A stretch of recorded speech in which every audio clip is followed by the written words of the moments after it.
A story that still resonates with me is I remember watching a video of a regional competition. There's a woman competing who was clearly not in really good shape, and she had a lot of extra weight, and she was by far the last person on the course completing the CrossFit competition. And I remember in the video, the crowd at the competition had not just cheered for the winners and then gone about their way and let the last competitors finish. They'd actually gather around this last competitor and cheered loudly when she finished. The biggest cheers were for the last athlete. And the reason was we were honoring the effort, not the performance.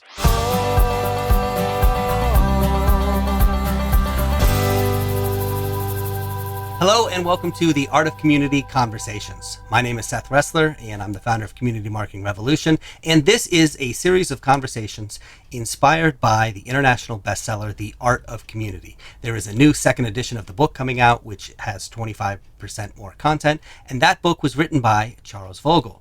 Charles is also the co-author of Building Brand Communities, a book that he wrote with Carrie Melissa Jones and which won an Axiom Business Book Gold Medal. Charles's work has been used to develop leadership programs at Google, Airbnb, Twitch, Amazon, and the U.S. Army. He has presented at the Yale Leadership Institute, Harvard Law School, the Stanford Graduate School of Business, among others. And he joins us now. Welcome, Charles. Hi, how are you? Hey, Seth. It's good to be back and spend time with you. Yeah, so we are. If you've been with us for these conversations, you know that the book, The Art of Community, has 7 principles of community in it. And we've essentially been taking them one by one, talking about each and really dissecting them. And so this has been a great series of conversations. Today, we are talking about the stories principle. So let's get into it. Let's just start with a quote from the book. You say, stories are the most powerful way we humans learn. Every community, like every person, is full of stories. Sharing certain stories deepens a community's connections. So let's start there. Talk a little bit about how stories can do this. How can stories deepen a community's connections? Well, for example, when people are exploring a community and want to know if they want to join, be it a biking community or a podcaster's community or an author's community, they want to know, well, what do you all do? How is this helpful? What actually brings you all together such that you're not spending your time with other bikers or podcasters or authors? And the way we typically learn that is through stories. And that may be obvious. What's not obvious is how then people who are visiting, for example, can get those stories. Is there a place where those stories will be shared? Is there a resource where they can learn them?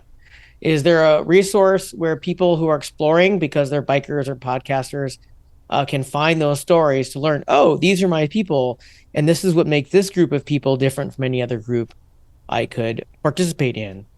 Also, once a group is already together and they're growing together and participating together, the stories help us understand who that group is for one another. That makes the group important whatsoever. So again, if there's no time where those stories can be shared, if there's no resource where those stories can be learned, there's a lot of opportunity to knit together those people around those shared values and purpose. So I want to talk a little bit about some of the different types of stories that we tell in community building. And you go through these in the book, starting with an origin story. And I think when I hear the term origin story, the first thing I always think of is superheroes. There's always that first movie that comes out where you learn the origin of Thor, or you learn the origin of Iron Man, or the origin of Superman, or whatever. But what do you mean when you talk about origin stories? Well, it's actually very similar, Seth. What you already know about superheroes is it almost doesn't matter exactly what the powers of the superhero are, or said differently, what the possibilities of what they can do are. What matters more important is what formed them, what motivates them to do what they do. So there may be another character that has the strength of Spider-Man and can walk up walls and maybe even swing on webs. But if they're not motivated by the call to work on justice, because if, in the case of Peter Parker, he doesn't work on justice, kind, innocent people are going to get hurt. So he needs to risk his own safety in order to help people he does not yet know, then that character is not nearly as compelling as Spider-Man. So the same is true with a community. There may be a community of bicyclists or a community of podcasters. And maybe they have resources on how to podcast better or how to, grow stamina in bicycling. But we want to know when we're thinking about why do I want to participate?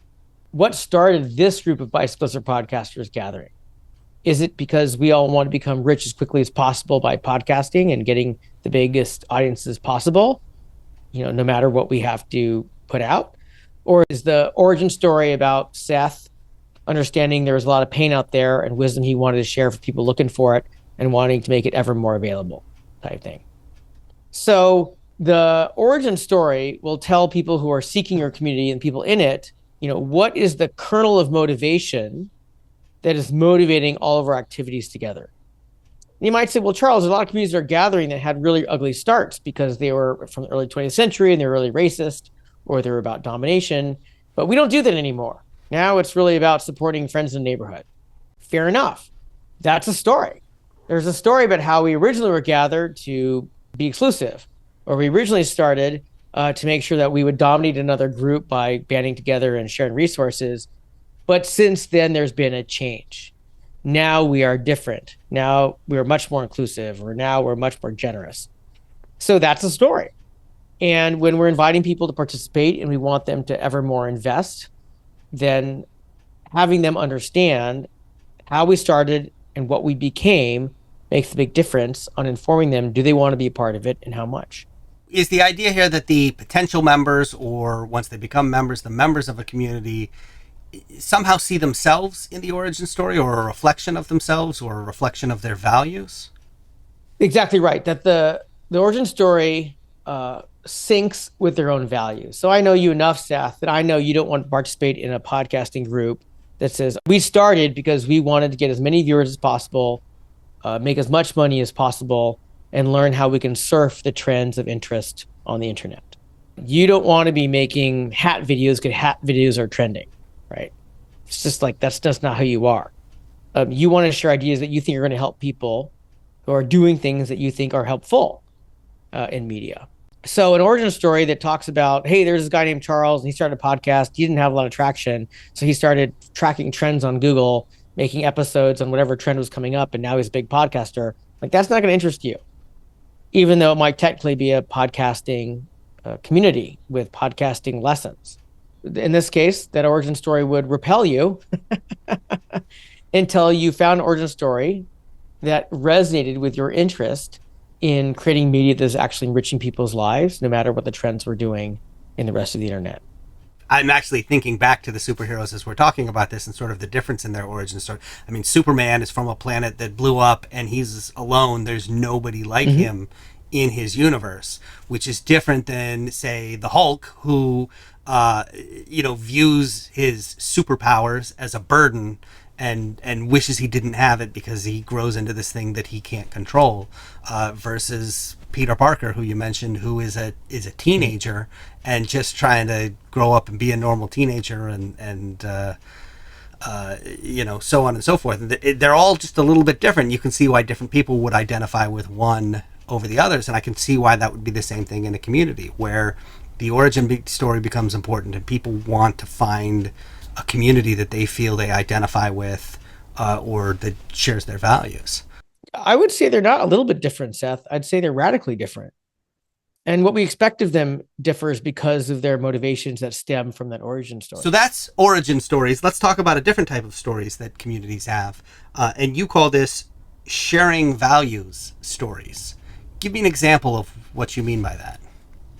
So if I'm visiting a community or I'm part of it and want to choose how much I'm going to invest, someone can tell me what the values are, but that doesn't usually mean very much. And there might be values listed on a website somewhere, and I don't think anybody cares. It's the stories of how that community actually manifests those values that are going to matter to me. And one of the stories that really resonates with me is, for years, my wife and I have been CrossFitters. A story that still resonates with me is I remember watching a video of a regional competition. On the video, there's a woman competing who was clearly not in really good shape, and she had a lot of extra weight. And she was by far the last person on the course completing the CrossFit competition. And I remember in the video, the crowd at the competition had not just cheered for the winners and then gone about their way and let the last competitors finish. They'd actually gather around this last competitor and cheered loudly when she finished. And we had a saying in CrossFit in the early days about the values, and that was the biggest cheers were for the last athlete. And the reason was we were honoring the effort, not the performance, because everybody only has the performance they have on any given day. But we can recognize that they're putting in great or their best effort. And we know that it's harder for someone who doesn't yet have the fitness to complete an event while they're on the course longer than the fit athletes that do it quickly. And so someone who's not in shape and takes a longer time can get just as big cheers as the person who does it quickly. Or said differently, we shared that we valued the effort and the commitment more than the performance. And that still resonates with me. And that's one of the reasons why I'm still part of and excited to be part of my CrossFit community, because that's what we honor. So if I'm hearing you right, these values stories serve the same purpose as a mission statement, but are a more effective way to show that in action and to really express that in a way that people can understand it and internalize it. But they're connected. I think of a mission statement as being an effort to clarify an aspirational set of values. And my understanding of mission statements is the mission statements aren't that important. It's the process to craft mission statement that's important, because it forces a conversation. What is our mission statement? But you can put anything you want on a wall. It doesn't take very long. It's not very hard. What's harder is actually living a life consistent with the values that we state we want to live by. And the stories of our experience in a community is actually what reveals, are those values present? Do they matter? So let's talk about another type of story that you mentioned in the book, and that is stories where people share vulnerabilities. Give me an example of this, and why is this important? Yeah, if we don't see vulnerable stories, if we don't see vulnerable stories shared in a community, then it gives us the suspicion that the presentation of how great the community is and the members and the leaders, that it is either blind to its flaws and failures, or it's all pretense. Because we know that in the real world, people have flaws and there are failures. When I was doing the research for the book, I had a long conversation with Marcus Graham, who at the time was executive with Twitch. And Twitch at the time was a gathering place for roughly 250,000 people, largely around videos about video gaming. And he shared with me that in the development of Twitch, where they really worked to be a platform that brought people together around their shared enthusiasm for video games, there was a time where they made an upgrade to their platform where they lost thousands and thousands and thousands of hours of a very important part of their platform around Pokemon.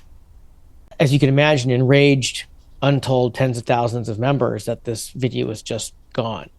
And Marcus wanted to know not only how they could go find that video and get it reposted again, but also how they could maintain and repair the broken trust with their members.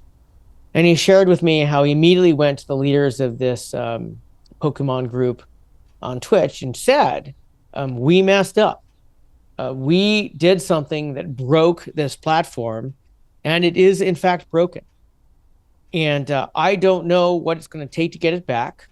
I don't know how long it will take to get it back, but I can tell you that we are committing this number of engineers to get it back. And eventually, after some weeks, they were able to get the video back and repair the platform. But he shared with me, because right away he had been honest that they had messed up and they needed to fix it as an organization. It maintained the trust with the members, even though there was this big breakdown in the platform. Whereas if he had just said in so many words, look, we're talented technical people, we have engineers, sometimes things go wrong, but there's nothing to see here, just trust us, he thinks he would have engendered a lot of resentment and mistrust. So he recognized sharing a vulnerable story where they messed up was really important in maintaining the strong relationships they had with the people who entrusted them with their time. Yeah, I can see how that would build trust. I can also see how, we've had a conversation, for example, about temples, essentially spaces where communities gather, that being in a space like that makes it easier, or at least makes you feel safer when you're telling these vulnerable stories, when you know the other people who are in there. And we've also talked about having the sort of the right people in there, and being able to tell those vulnerable stories in places like that. So I see how that becomes important. Another type of story that you talk about is personal stories. What do you mean by this? We need to give participants a time and a venue to share how participating in that community, whatever it is, affects them. If we don't do that, then all that's coming out are the official stories from the leadership. And it makes us suspect as members, what's really happening to people who are participating. And this is probably going to happen when people gather around shared meals and whatnot. But I've learned that for many organizations, they take it for granted that this happens, and they may not provide time for those stories to be shared. If I'm thinking about whether I want to participate in your podcasting community, for example, or if I want to commit more, it's going to make a profound difference to me to hear from other members. Look, spending time in Seth's podcast group has really enriched my life. It's really moved the needle in me growing into who I want to be. So if you, Seth, are going to ask me to participate more, it's going to be critically important that I get access to people who can share personally, how did Seth's podcasting group make a difference for me, and how and why they're looking for more so they can grow into who they want to be. So as you're talking about this, the majority of my career has been spent in media, with content creators. And so I find myself in a situation where I'm often distinguishing between an audience and a community. And in an audience, the stories are one-way communications, top down. And what you're saying here, and in the community, you're creating a space and allowing people to come together and connect. And that's where these stories start to come, not just, like you said, from the leadership, but from the members themselves, as they're participating in the community, or potentially bringing in new members and letting them know what happens in the community. So providing space for that to happen, it sounds like. Yeah. What's come up for me, as you mentioned that, Seth, is I've been invited to many educational institutions. And in virtually every one of them, someone says something to the effect of, we want parents more involved. And I understand it. God bless them. You can invite parents to events. You can tell parents what you want them to volunteer for, and what gifts you want them to give. If you want to get parents more involved, one of the things that will make a difference, of the many things we've talked about, is parents hearing from other parents how getting involved with that school has helped them be who they want to be, which is hopefully better parents or better members of the community. They're more generous, more committed, and making it more safe. So parents hearing the stories of other parents on how being involved made a difference will make a difference on whether other parents want to get more involved and invest more. It sounds simple, but you can imagine if all the messages are just from the head of the school sending out messages and making announcements of what volunteer slots are open, that's not going to be nearly as powerful as parents hear, wow, because I volunteer in these things, all these great things have happened in my life. Friends that I've made, experiences I've had, things that I've learned that help me be the person I want to be. One of the things that you talk about in the book is that these stories can change over time. Talk to me a little bit about how these stories can evolve in a community. It could be that, for example, a bison group originally is brought together by men who want to win races. And then it could be that they get older and that they're no longer winning races. And it could be that they're inviting people who are not men to bike with them. And it could be that that community evolves into people who just want to bike along the beach and enjoy friendship and maybe cold beverages on warm days. So there may be an origin story about guys gathering in the 1980s to win races, but that story of the origin and the story of why people gather has evolved, and that can really help inform people who are showing up to understand what is the community today, because the story is now different. Let's get practical here. Let's say I am somebody who is looking to start a community or responsible for growing a community. How should I be thinking about storytelling and using that in my community? I mean, is that something that I should be sitting down and making up out of whole cloth? Is it something that I should sort of be cultivating? What do you recommend? Right. Well, let's preface everything I'm going to say with Seth that, the book is, a couple hundred pages long. I think of it at some levels like a cookbook. When you make a meal, you don't have to fry and braise and steam and barbecue for every meal. And that would be kind of silly, right?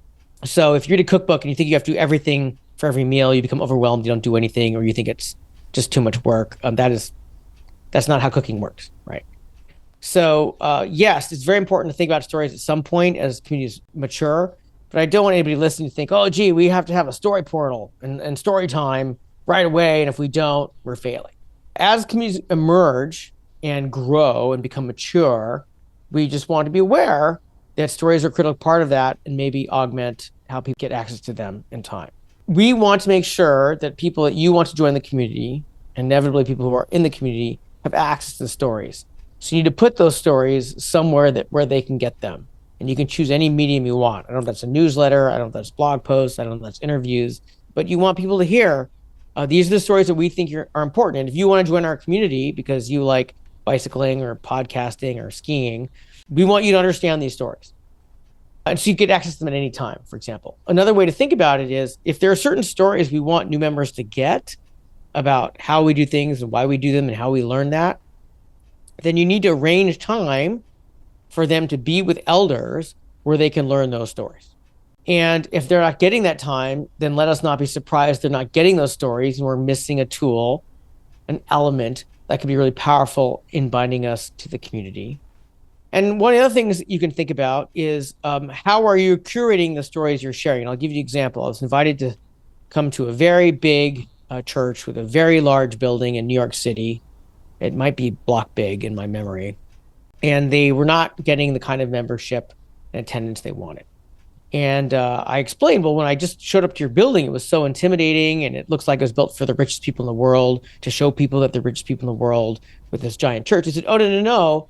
Our church is very social justice oriented. In fact, we were very involved with the apartheid movement in South Africa years ago. In fact, that was funded and supported from the church. And I said, that's fantastic that you're telling me this in your office when I have an appointment with you. But if I'm a visitor and I want to find out what you're about, I have no access to that story that this church has been a pillar of equality and social justice for generations.